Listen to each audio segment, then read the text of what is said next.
আমি আরো দুই একটা উদাহরণ দিই। এটা কি? হ্যাঁ, এটা আরেকটা নামও আছে। কি? কালামুল্লাহ। কি কি? এটার আসল নামই কালামুল্লাহ। মুসা আলাইহিস সালাম কথা বলছে আল্লাহর সাথে, এই জন্য আমরা ওনাকে বলি কালিমুল্লাহ। মুসা কালিমুল্লাহ, উনি আল্লাহর সাথে কথা বলছেন। উনি ওনার কপালকে বিরাট মনে করতেছেন, কিন্তু মেরে দোস্ত একটু ভাবেন, আল্লাহ তো আপনার সাথে কথা বলার জন্য কালামুল্লাহ দিল। আপনার ভাগ্যটা কত বড়! আল্লাহ তো কথা বলার জন্য কালামুল্লাহ দিল। ওইখানে মুসা আলাইহিস সালাম কথা বলে, আর এইখানে ডাইরেক্ট কে বলবে? আল্লাহ কথা বলবে। আপনি দূরত্ব বুঝেন নাই যে দূরত্বটা কত বড়। ওইখানে মুসা আলাইহিস সালাম কথা বলতেছে, আল্লাহ বলতেছে কিনা আমি জানি না। আমি তুর পাহাড় দেখছি, এই জন্য আমার দিলে লাগছে বেশি যে উনি তো এখানে কথা বলতেন। কথা বললে কি হবে? আল্লাহ বলতেন কিনা জানি না, কিন্তু আল্লাহ তো আমাদের সাথে কথা বলার জন্য দিলেন কালামুল্লাহ। রাগ হয়ে যায় না। এই মজমায় কয়জন ডেলি কোরআন পড়ি?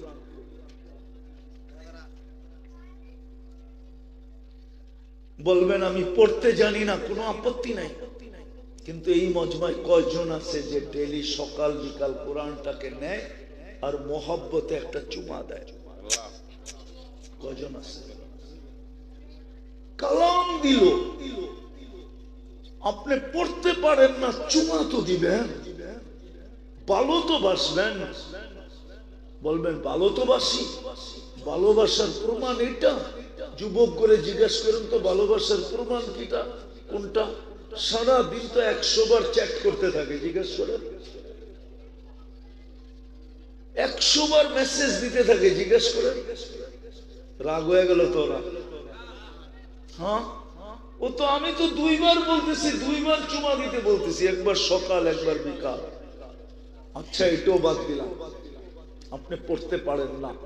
আল্লাহ তো আপনাকে ভালোবাসা, যে আমি কথা বলতে চাইলাম, ও কোরআন পড়তে পারে না, বিদায় আমার সাথে কথা বলতে পারে না, ও কোরআনকে চুমা দেয় না। আচ্ছা, না দিল, আমি তো ওকে ভালোবাসি। উম্মতে মুহাম্মদীকে আল্লাহ ভালোবাসেন, আল্লাহ ব্যবস্থা করলেন যে ও যেন কোরআনের খতমের সওয়াব ব্যতীত আমার কাছে না আসে, ওর আমলনামা যেন কোরআন খতমের সওয়াব থেকে শূন্য না থাকে। এই জন্য সবচেয়ে সহজ, সবচেয়ে ছোট একটা সূরা নাযিল করলেন। একবার পড়লে 10 পারা, 2 বার পড়লে 20 পারা, 3 বার পড়লে 30 পারা, সূরা ইখলাস।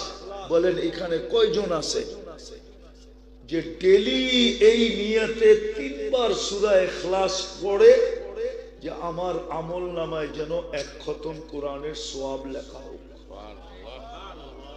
কয়জন পড়ে? 2-4 জন। অথচ আপনি যদি ডেলি 3 বার পড়েন আর 365 দিন পড়েন, 1 বছরে 365 খতম আপনার আমল নামায় লেখা হলো। কিন্তু আপনার আমি তো পড়ি না। তা আপনি সুখে থাকতে চান কি দিয়া? এসি দিয়া? সুখে থাকতে চান কি টাইলস দিয়া? সুখে থাকতে চান কি মোটা মোটা জাজিম দিয়া? সুখে থাকতে চান কি দামি দামি পর্দা লাগায়া? সুখে থাকতে চান কি এসিওয়ালা গাড়ি দিয়া? সুখে থাকতে চান কি আপনি ব্যবসায়িক অফিস দিয়া? সুখে থাকতে চান কি দিয়া? এগুলার ভিতরে তো সুখ নাই। সুখ হইলে কবি কেন বলতো, तुझे दुनिया के रहो सबसे आला, हो जीनत निराली हो फैशन निराला, यूं ही जिया करता है क्या मरने वाला, तुझे हुस्न जाहिर ने धोखे में डाला, जगह जी लगाने का दुनिया नहीं है, ये इबरत की जा है तमाशा नहीं है। अपने सुखे থাকতে চান কি দিয়ে? এগুলা দিয়ে। তাইলে আমার সাথে চলেন, আমি আপনাকে দেখাই।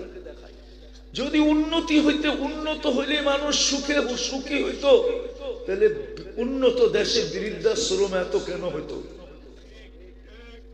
কি মা বাবা কি বৃদ্ধাশ্রমে সুখী?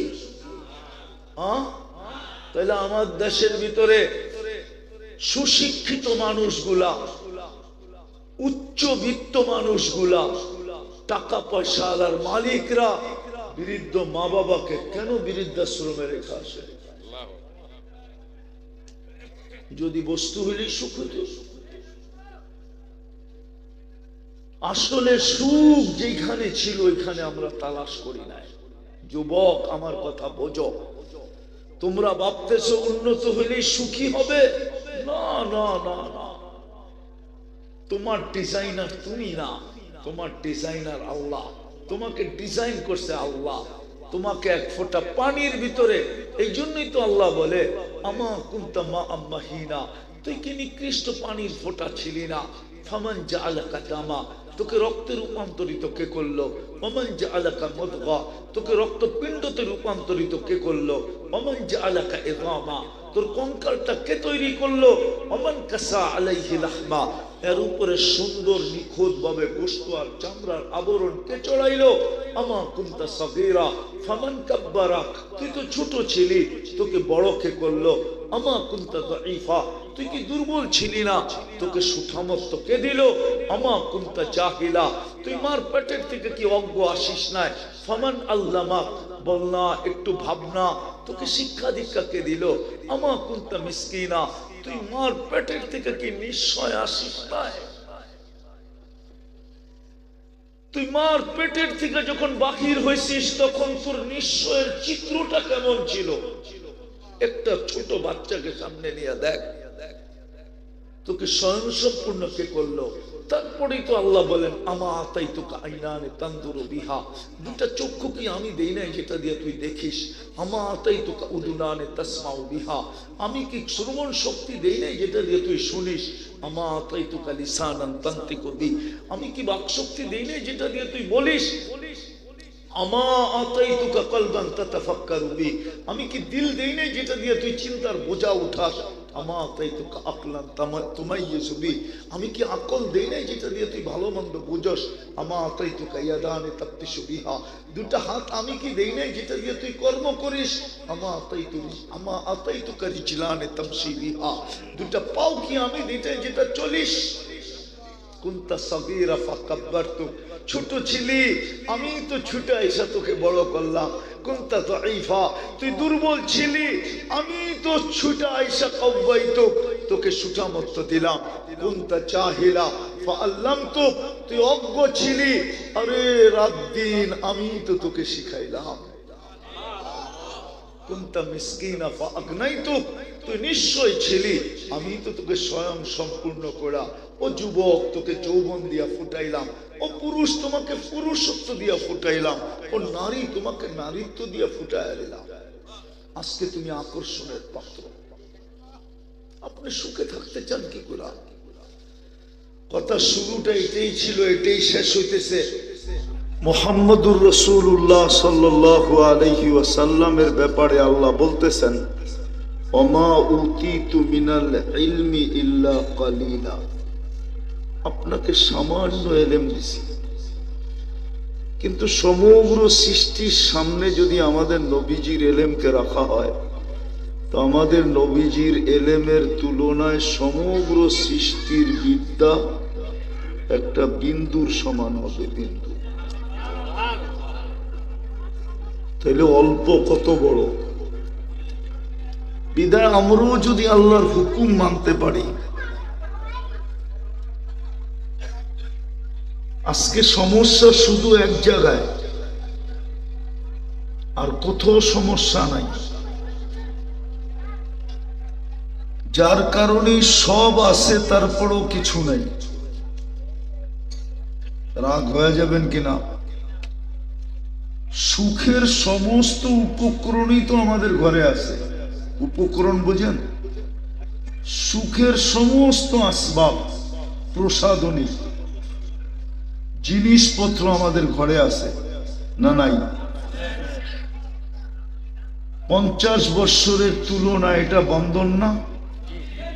50 বছর আগে বন্দরে জানা ছিল প্রত্যেকের ঘরে, এখন 100 গুণ বেশি আছে না? নাই? আছে তো, কিন্তু সুখ কতটুকু আছে, শান্তি কতটুকু আছে, জোর কতটুকু আছে, মিল কতটুকু আছে, মহব্বত কতটুকু আছে, পাতৃত্ব কতটুকু আছে? বয়স্কগুলা তো সব কবরে চলে গেছে, 2-4টা থাকলে কাজে লাগতো বুঝানোর জন্য। ওই জিগান একজন দেখা যায় বাম দিকে, ছোটবেলা যখন ঈদ আসতো পুরা পাড়ার ঘরগুলা প্রত্যেক বাড়ির ছেলের জন্য নিজের ঘর হতো, সব একসাথে এক বাড়িতে ঢুকতো, সবাই নিজের সন্তান মনে করে যা পারতো খাওয়ায় বিদায় দিত, ঠিক না? এখন তাহলে সব আছে তারপরও কিচ্ছু নাই, কারণটা কি? কোরআনও তো বলে সব আমাদের জন্যই, কেননা আল্লাহ আমাদেরকে মুসলমানের ঘরে নির্বাচিত করছেন। কত বড় ভাগ্য যে আমাদের, আজকে হয়তো বুঝতে পারতেছি না, আর না বুঝার কারণও আছে, হাদিসে আছে, ইদা আদুমাত উম্মতি আদ-দুনিয়া নুসিয়াত মিনহা হাইবাতুল ইসলাম। আমার উম্মতের যাদেরকে আল্লাহ সদিচ্ছায় মুসলমানের ঘরে অস্তিত্ব দিলেন, এদের লক্ষ্য বস্তু যখন দুনিয়া হবে, তো ইসলামের গুরুত্ব, মহত্ব, বড়ত্ব, পাতৃত্ব সবকিছু এদের দিলের ভিতর থেকে ছিনায় নিয়ে নেওয়া হবে। আজকে তো দ্বিতীয় হাদিসও সত্য হয়ে গেছে, লা ইয়াবকা মিনাল ইসলামি ইল্লা ইসমু, শুধু ইসলামের নাম থাকবে। জানি না রাগ হয়ে যান কিনা, প্রশ্ন করলে হয়ে যাবে। আমরা মুসলমান, ঠিক না? সত্য তো, কিন্তু বলেন ইসলামের ছাপ কতটুকু আমার ভিতরে? মা বোনরা বলুক যে এর ভিতরে ইসলামের ছাপ কতটুকু, ছাপ বোঝেন তো? যুবক বলুক ইসলামের ছাপ কতটুকু? তোমাকে তো মুসলমান হিসাবে নির্বাচিত করলো, তোমার ভাগ্য কত বড় তুমি আজকে বুঝবে না, হয়তো আমি আজকে বুঝবো না, কেননা এইখানের চল নাই, এই জন্য বুঝতেছি না। এইখানে চল নাই, পরিবেশ নাই, শিক্ষা দীক্ষা নাই, আলোচনা নাই, ইসলাম বাঙ্গায় খাওয়া যায় না, এই জন্য বুঝতেছি না। একদিন বুঝবো ইসলাম কত বড় জিনিস ছিল। চলেন একটু শুনায়া দেই, আমাদের সমাজের কিছু লোক আছে যারা শুধু কাগজে মুসলমান। কাগজে বোঝেন? কথায় না, বার্তায় না, চলায় না, ফিরায় না, উঠায় না, বসায় না, খাওয়ায় না, লওয়ায় না, কাজে না, কর্মে না, কোনোভাবেই বোঝা যায় না যে সে মুসলিম। কিন্তু যেখানে সরকারিভাবে লিখতে হয় ধর্ম কি, ওইখানে উনি বিনা দ্বিধায় লেখা দিয়ে আসে মুসলমান। এদেরকে বলি আমি কাগজে মুসলমান। হুজুররা তো আরেকটা শব্দ বলে, এই জন্য আমি বলি না ওইটা, আমি এইভাবে একটু ঘুরাইয়া বলি। দুজেগে যখন কাফেরদের সাথে যাবে, কেননা এখন অনলাইন সিস্টেম না, সবকিছু কি অনলাইন, ঠিক না? ব্যাংকিং বলেন, শ্যাঙ্কিং বলেন, সব অনলাইন, ঠিক না? আপনি যে লেখা দিয়ে আসলেন মুসলমান, অনলাইনে সারা দুনিয়ায় চলে গেছে। দুযুগে যখন কাফেরদের সাথে যাবে, তো একদিনের কাহিনী হবে, একদিন পর্ব আসবে, কাফেররা বলবে সারা যুগ অনলাইনে দেখা আসলাম তুই মুসলমান, তুই আমাদের সাথে আসলি কেন? আমাদের মতো শাস্তি তোর কেন? তো ইসলাম লেখা তোর লাভটা হইল কি? তুই তো দেখলাম আইডি কার্ডের জায়গায় ইসলাম লেখা আসলি, ধর্মের জায়গায় দলিল করার সময় ধর্মের জায়গায় ইসলাম লিখলি, সার্টিফিকেট নেওয়ার সময় ধর্মের জায়গায় ইসলাম লিখলি, পাসপোর্ট বানাইতো ধর্মের জায়গায় ইসলাম লিখলি, চাকরির অ্যাপ্লিকেশনও ধর্মের জায়গায় ইসলাম লিখলি। যেখানেই ধর্ম লিখতে হইতো তুই চোখ বন্ধ করে ইসলাম লেখা দিতি। তোরে ইসলাম লেখা কাজে দিল কি? বস এতটুক কাফেররা বলতে দেরি, আল্লাহর রহমতে চোষ আসতে দেরি হবে না। আল্লাহ বলবে জিবরিল এই কাগজে লেখা মুসলমান গুলাকে বাইর করে নিয়ে আয়।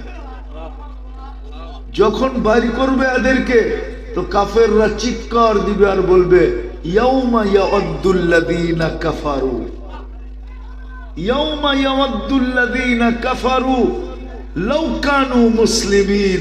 হায় আমরা যদি এরকম কাগজের মুসলমান হইতাম তাইলে আজকে আমাদেরও বাহির হওয়ার সুযোগ হইত। সত্য এটাই, আমরা মুসলমান কিন্তু ইসলামের ছাপ নাই।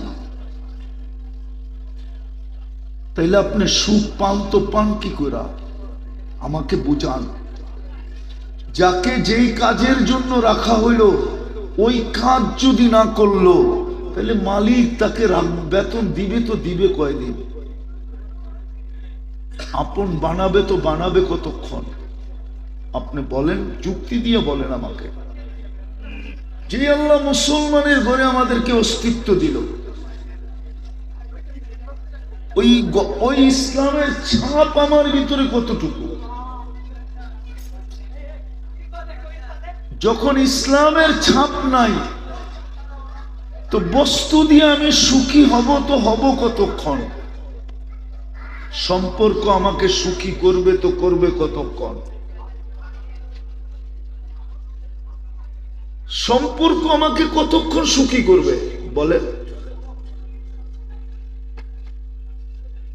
ইসলামই তো নাই আমার ভিতরে, ছাপই তো নাই।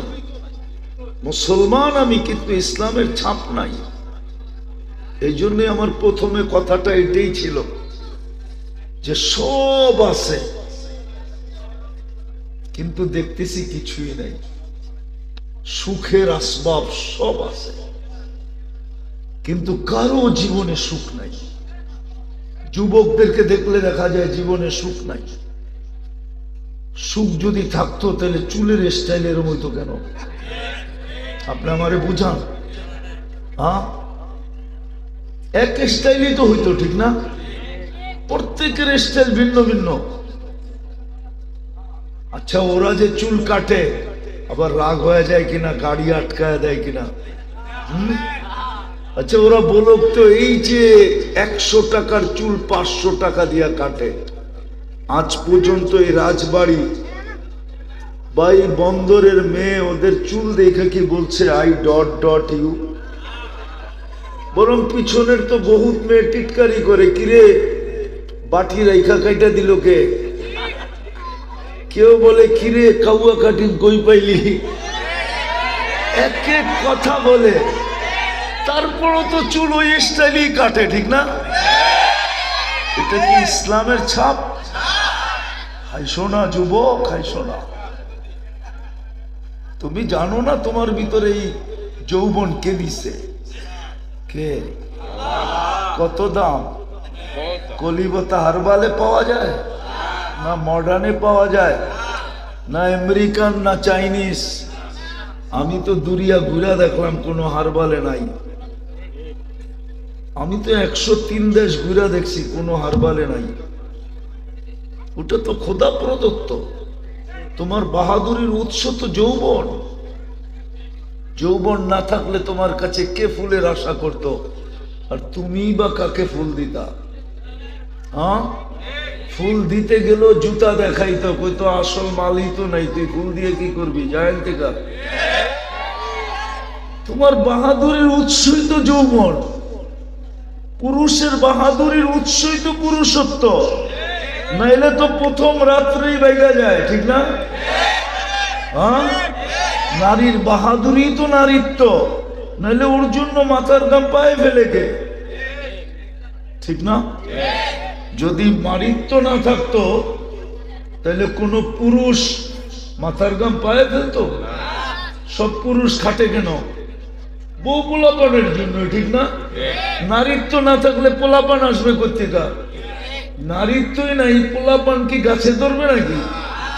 নারীত্বই নাই, ওর জন্য কে মাথার ঘাম পায়ে ফেলে? বাহাদুরির উৎস তো আল্লাহ দিলেন। যাক, যেটা বুঝাইতেছিলাম অল্প সময়, সব আছে কিন্তু তারপরও কিচ্ছু নাই। শুধু দৌড়াইতেই থাকলাম, পরিশ্রম করতেই থাকলাম। সকালে দেখবেন দাঁড়ায় আপনারা বন্দরে থাকেন, নারায়ণগঞ্জে ফজরের পরে যায়েন বিসিকের দিকে, এই কনকনে শীতে দেখবেন স্রোতের মতো মানুষ আসতেছে। ওরে যদি জিজ্ঞেস করেন তুই দৌড়াস কেন, ও বলবে শান্তির জন্য। ওকে যদি প্রশ্ন করেন এই কনকনে শীতে কুয়াশার ভিতরে শান্তি তো ছিল, একটা মোটা লেপ লওয়া, আর যদি দুইজন থাকে, দুইজন বোঝেন তো, সিঙ্গেল না, দুইজন থাকে, তো দুইজনে এক লেপের ভিতরে ঘুমানো, এর চেয়ে শান্তি শীতের সকালে আর কিচ্ছু নাই। একমত না দুই মত? হ্যাঁ, তো তুই এত শান্তি ছেড়ে তুই কোন শান্তির দিকে দৌড়াইতেছস? আপনি আমার যুক্তি দিয়ে বুঝান। ও বলবে আমি শান্তির জন্য দৌড়াইতেছি। বস্তু মানুষের জীবনে শান্তি আনতে পারে না, কসম খোদার। যদি আনতে পারতো তাহলে নিজের পিস্তল মাথায় রেখা কোনোদিন গুলি করতো না। ওরে আপনারা চিনেন না কাছের থেকে, আমি যতটুকু চিনি, আমি চিনি ওর ছেলে সিডনি কোথায় থাকে, মেলবোর্নে কোথায় থাকে, অস্ট্রেলিয়ার আমি চিনি, ওনার ওয়াইফ কোথায় থাকে তাও চিনি, মেয়ে কার সাথে বিয়ে হয়েছে এটাও জানি, ওকেও আমি কাছের থেকে চিনি। অভাব ছিল না, কিন্তু অভাব একটার ছিল, সুখ নাই, শান্তি নাই।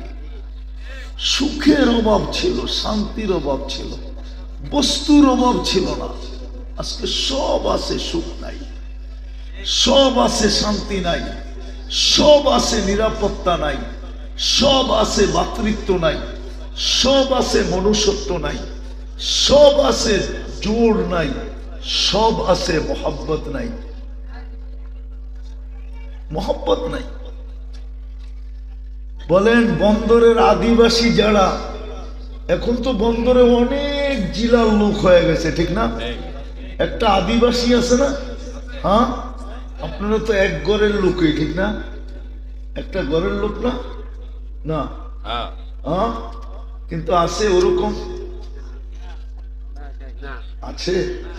হ্যাঁ, আসলে তো আপনি একটা ঘরের লোকই, ঠিক না? বন্দরের আদিবাসী, ঠিক না? আসল জমির মালিক, ঠিক না? হ্যাঁ, এক থাকার কথা ছিল না? আছে? হ্যাঁ, ডাকায় কথা কমু, রাগ হয়ে যাবে। ডাকায় একটা শব্দ আছে, এখন বাঙ্গাল রাই হিরু, বাঙ্গাল রাই মনে হয় বোঝেন নাই, অন্যের আবার রাগ হয়ে যাবে, ঠিক না? রাগ হয় না, বোঝানোর জন্য বলতেছি। ও ঢাকায়রা বলে না, ঢাকার বাইরের লোককে বাঙ্গাল, এরাই এখন কি হিরু, এরাই এখন হিরু। কেন? আসলে আল্লাহর হুকুম মানা নাই। আল্লাহর হুকুম যদি মানা থাকতো, কসম খোদা, আল্লাহর হুকুম যদি মানতাম, যেমন ওয়াজ হয় আল্লাহর হুকুম মানা হয় না, যেমন মনোযোগ দিয়ে শোনার এমন মনোযোগ দিয়ে শোনে না, শুনলে ওয়াজ সারা জীবন শুনতে হয় না, একদিনের ওয়াজই যথেষ্ট। আমি আপনাদেরকে প্রমাণ দিই, ইব্রাহিম ইবনে আদহাম রহমতুল্লাহ আলাইহি, উনি কোনো আলেম ছিলেন না, কোনো মুফতি ছিলেন না, কোনো মুহাদ্দিস ছিলেন না, উনি ওলিও ছিলেন না, উনি তো শাসক ছিলেন। যেরকম আমাদের বিক্রমপুরের রাজা বীর বিক্রম ছোট একটা এলাকার রাজা ছিলেন, শ্রীনগর আর লৌহজং এতটুকের রাজা ছিল রাজা বীর বিক্রম। ঠিক ইব্রাহিম ইবনে আদহাম বলখের রাজা ছিল। একদিন রাজপ্রাসাদে ঘুমাইতেছে, রাত্রে ঘুম ভেঙে গেছে, তো তাকায় দেখতেছে ঘুম ভাঙলো কেন, তো তাকায় দেখতেছে উপরে একজনে হাঁটতেছে না, যে হাতুড়া মারতেছে, ওই আওয়াজে ঘুম ভেঙে গেছে। প্রহরীকে বলতেছে, দেখতো আমার রাজপ্রাসাদের ছাদে এই গভীর রাত্রে হাঁটে কে? তো যায় দেখে, হ্যাঁ নবাব একজন হাঁটতেছে বিনা দ্বিধায়, ইচ্ছা মতে পাও মেরা মেরা। তো ডাইকা নিয়ে আসছে। রাজা জিজ্ঞাসা করছে, কিরে তুই গভীর রাত্রে আমার ছাদে কি করিস? উঠ হারায় গেছে, খুঁজতে খুঁজতে চলে আসছি। বলছে, পাগল নাকি, উঠ ছাদে আসবে কি করে? জঙ্গলে টোকা নাইলে মরুতে। রাজা মশাই, আমি যদি পাগল হই তো আপনিও তো পাগল। আমি পাগল কি করা? আগের মানুষ প্রতাপশালী ছিল, সম্পদশালী ছিল, ধনবান ছিল, কিন্তু অহংকারী ছিল না। জিজ্ঞাসা করেন এদেরকে, কবরে চলে গেছে, ওদেরকে কোত্থেকে আনবো? বড় প্রতাপশালী ছিল, কিন্তু বাচ্চারে দেখলো পিঠে হাত দিত, মুরব্বীরে দেখলো পিঠে হাত দিত, সবাইকে মনে করতো যে আমার বন্ধু। এটা চলনি এরম ছিল, অহংকার ছিল না। বুঝেই যেত না এটা সর্দার কিনা, পরিচয় দিলে বুঝা যেত এটা সর্দার। তো ওই রাজা অহংকারী ছিল না, প্রতাপশালী ছিল। তো বলতেছে, শোন, আমি পাগল কি করে? আমি যদি উঠ ছাদে না পাই, তুমি রাজপ্রাসাদে বসে আল্লাহ পাবা কি করে বলো? এতটুক কথা। সকালবেলা রাজত্ব ছেড়া দিছেন। কয়েক বৎসর পর্যন্ত প্রজারা, বলখের মানুষ পায়ে তেল মালিশ করছে, চলে আসো, আমরাও তোমার মতো রাজা পাবো না, আর তুমিও আমাদের মতো প্রজা পাবা না। তো মুস্কি মুস্কি হাসতেন আর বলতেন, ছোটটা ছাড়ছি, বড়টা পাইছি, আর আসবো না। ছোটটা ছেড়ে দিছি, বড়টা পাইয়া গেছি, আর আসবো না ফিরা, আর আসবো না। ওনারই একদিনের কাহিনী। নিজের রাজত্বে আসছেন, থাকতেন রাত্রে মরুতে, অথবা দিন জঙ্গলে, অথবা দিন মরুতে রাত্রে জঙ্গলে, এইভাবেই কাটাইছেন। একদিন সবাই ধরছে, ইব্রাহিম বলো না, তুমি রাজত্ব ছেড়া দিলে কেন? এই পাগল বেশ ধরলা কেন তুমি? রাজপ্রাসাদ তো তোমাকে এখনো ডাকে, তুমি এখনো ফিরে আসলে যেটা আছে ওটা নামায় দেন। তুমি কেন পাগলের জীবন গ্রহণ করলা? কয়, আমি চারটা ভাবনার কারণে গ্রহণ করছি। কয়, চারটা ভাবনা কি? কয়, মার পেটে যখন ছিলাম, রু যখন মানুষের আসে, এটা হাদিসের কথা, ওলামা একমত হবে, রু যেই মুহূর্তে আসে, ওই মুহূর্তে সবকিছু লেখার পরে ফেরেশতা জিজ্ঞাসা করে, নেককাল লিখবো না বদকাল লিখবো? তো ইব্রাহিম ইবনে আদহাম বলছে, আমি ভাবতেছিলাম, আমি তো জানি না কি লেখা হয়েছে। ফালা আদরি মাযা কুতিব, নেককাল লেখা হয়েছে না বদকাল লেখা হয়েছে জানি তো না। এখন আপনি প্রশ্ন করবেন, বদকাল যদি লেখাই হয়ে থাকে তো এটা মুছবে নাকি? এটা এই উম্মতের জন্য সুযোগ আছে। এই উম্মতের জন্য, কোন উম্মতের সুযোগ থাকুক আর না থাকুক, এই উম্মতের সুযোগ আছে। এই উম্মতকে আল্লাহ সুযোগ দিছেন। নাইলে আদম আলাইহিস সালাম কেন বলতেন যে আমার চেয়ে কোটি গুণ বেশি ভালোবাসা উম্মতে মুহাম্মদীর সাথে? আরে আরো বেশি, আমি তো কম বললাম। বললো প্রমাণ, আমি একটা ভুল করছি, কিয়ামতের সকাল পর্যন্ত মানুষকে জানায় দিছে। জানি না, কোরআনে নাই? ওয়ালা তাকরাবা হাদিহি শাজারাতা ফাতাকুনা মিনাল যালিমিন। গন্ধম খাইছেন, ঠিক না? উম্মতে মুহাম্মদী 24 ঘন্টা গুনাহ করবে, আল্লাহ কাউকে জানতে দিবে না। বলুক এই যুবকরা, ওরা সারাদিন নেটের ভিতরে যা দেখে, আমি গান বলতেছি না, নাচ বলতেছি না, এটা তো সাধারণ জিনিস। এছাড়া যা ওরা 24 ঘন্টা দেখে, যদি আল্লাহ জানায়া দিতেন বাড়িওয়ালাদেরকে, মা বাবাকে, পাড়া প্রতিবেশীকে, খোদার ওয়াস্তে বুকে হাত দিয়ে বলো তো তোমাদেরকে ঘরে ঢুকতে দিত? বলো, এরকম গুনাহ নেটের মাধ্যমে হয় না? হ্যাঁ, হয় না? হয় না? দুই একটা আমি দেখাই দেব, দেখামু। হ্যাঁ, 2-3 বন্ধু মিলা দেখতেছে নাচ, একটা আরেকটারে খোঁচা দিছে, দেখছস জিনিসটা কিরম? ওরা জিনিস কয় না, ওরা মদিয়া কয়, মদিয়া। আমি তো জদিয়া কইলাম, ওরা মদিয়া কয়, ঠিক না? দিতে দেরি, খোঁচা দিতে দেরি, গরম হইতে দেরি হয় নাই। এখন স্বাদ মিটাবে কি করে, ঠান্ডা হবে কেমনে? মোবাইলের ভিতরে তো হাত ঢোকে না, আর জানেও না এটা কোন জায়গায় নাচতেছে, তো মোবাইলই টাচ করে চুমা দেয়। জিগান দেয় না, দেয় না? আরে জিগান, এটা যদি ওর মা ওই সময় দেখতো, তাহলে জুতা লয়ে যে দাঁড়াইতো, এতে কোনো সন্দেহ ছিল না। কিন্তু লুকায় রাখছে কে? লুকায় কে? ভালোবাসার বিকাশ। এটাই তো আদম আলাইহিস সালাম বলছে, আমার চেয়ে কোটি গুণ বেশি ভালোবাসা যদি না হইতো, সমীহা যদি না হইতো, মহব্বত যদি না হইতো, হায় হায় হায়, পিরিত যদি না হইতো। পিরিত চিনেন? চিনেন কি? আপনারা চিনবেন না, যুবকরা চিনে। ওরা 14 তারিখে প্রথম ফুল দেয়, পরে হোটেলে লয়ে যায়, পরে খাওয়ায়, পরে পার্সেল দেয়। পারে না ওরা, যদি বাইচা থাকার কোনো নিশ্চয়তা থাকতো, তাহলে কলিজা পর্যন্ত বুনা করে দিয়া দিত। তারপরও যদি লেখা দেয় আই ডট ডট ইউ, এটার নাম হইল পিরিত। এটার নাম কি? আল্লাহরও আমাদের সাথে এরকম ভালোবাসা। নাইলে আদম আলাইহিস সালাম কেন বলবে একটা ভুল করলাম জান্নাতে বাড়ি করে দিল?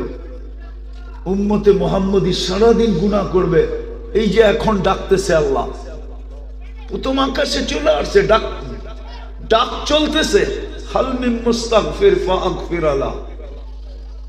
সারাদিন গুনাহ করবে, আল্লাহ রাত্রে ডাইকা ডাইকা মাফ করবে, আবার জান্নাতে উঠে দিয়ে দিবে। আমার চেয়ে ভালোবাসা না তো কি? বলে এইখানেই তো শেষ না, এইখানেই তো শেষ না। আমি একটা ভুল করতে দেরি, আমাদের দুইজনকে দুই জায়গায় রাখতে দেরি করে নাই। দুইজনে দুইজনকে টোকায়া পাইতে লাগছে 200 বছর। 250 বছর লাগছে শুধু একটা ভুলের কারণে। উম্মতে মুহাম্মদী সারাদিন গুনাহ করবে, রাত্রে আইসা দুইজনে মিলা এক ল্যাপে ঢুকা ঘুমায়া থাকবে। কি সত্য না? বিশেষ কোন শব্দ ছাড়া বিচ্ছেদ হবে না, না না না। গুনাহ যত বড়ই করুক, স্ত্রীর থেকে বিচ্ছেদ করবে না।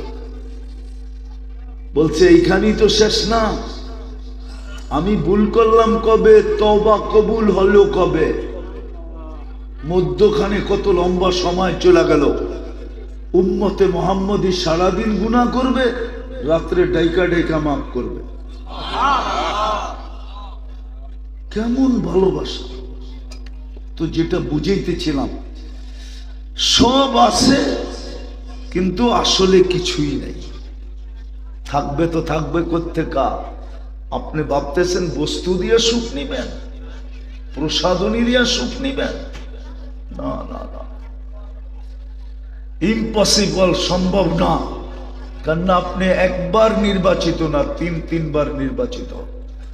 আপনি মানুষ হিসাবে একবার নির্বাচিত, আল্লাহ নিজে নির্বাচিত করছে। এখানে কোনো দলও নাই, ফলও নাই, কোন নির্বাচন কমিশনারও নাই। স্বয়ং আল্লাহ আপনাকে মানুষ হিসাবে নির্বাচিত করছেন, মুসলমান হিসাবে নির্বাচিত করছেন, উম্মতে মুহাম্মদী হিসাবে নির্বাচিত করছেন। আপনি আল্লাহর হুকুম মানা ছাড়া সুখে থাকেন তো থাকেন কি করে? আজকে আল্লাহর হুকুম মানি না দেখে সুখে থাকতে পারতেছি না।